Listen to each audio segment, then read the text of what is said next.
Coverage you can count on at 6 starts now. That 1 acre wetland can hold about 100 to 150 million gallons of floodwater. And first at 6, plans for Interstate 73 in South Carolina have some river keepers, wildlife officials, and heritage preservations concerned about environmental impacts. Both federal and state officials have talked about the South Carolina leg of this interstate for the past 20 years.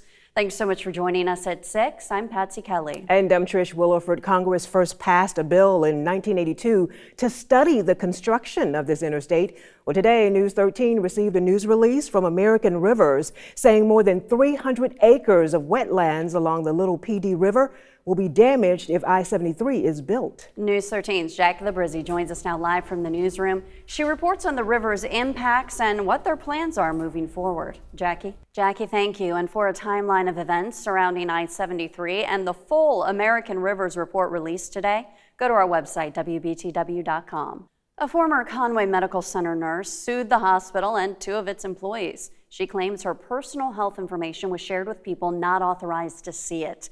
The suit, filed by a person only identified as Jane Doe, alleges back in 2017, medication prescribed to treat a skin infection caused an altered mental state, and she was admitted to the hospital. The suit claims the issue ended when she was taken off the drug, but says doctors and staff called it a potential psychiatric episode. The woman claims her medical records were fraudulently altered in an attempt to hide the number of times the records were accessed by other employees. The woman says she discovered the changes during a child custody dispute in which the court reversed its decision and granted primary custody to the child's father.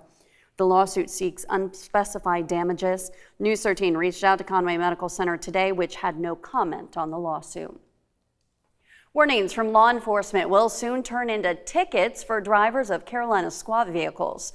The Carolina Squad is a vehicle modification that raises the car's front end by 4 or more inches higher than the back fender. It was outlawed in South Carolina last November with a 158-day grace period. That ends next month. Highway Patrol troopers say months of handing out warnings has helped with the transition. If you're trying to move your vehicle back to the way it was when you get slapped with that $100 fine, it's $100 out of your pocket. That makes it harder to go out here and do that. The grace period ends on May 10th. Fines start at $100.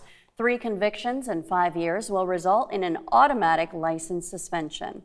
Well, today we recognize more Horry County 4th graders for their recycling efforts with a Talking Trash celebration. It's always a fun time there. Storm Tracker 13 Scotty Powell and Hannah Ronner visited PD and Riverside Elementary schools today. The students received $250 for their school, a cool plaque, a swag bag, and enjoyed a dance party. The challenge for March was a video diary. Students and others were asked to reflect on topics like the basics of recycling and sustainability, and to demonstrate how their school is conserving resources and reducing pollution. So in May, we are going to 810 for the grand finale field trip, and we are going to celebrate everything that they've done all year long. And we are just so proud of these schools, especially our new school, PD Elementary. This is the first time that they've ever won and gone on a field trip, so we're really proud of them.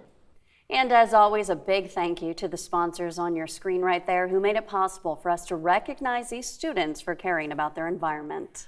Well, a lot of people enjoyed free ice cream today and helped a Positively Carolina cause at the same time. All tips and donations collected at the 6 Myrtle Beach area Ben & Jerry's locations will go to the Grand Strand Miracle League. The organization helps give people with special needs the opportunity to play different sports. News 13's Scotty Powell spent some time this afternoon as a celebrity scooper at Broadway at the beach. You can still get a free cone until 8 tonight.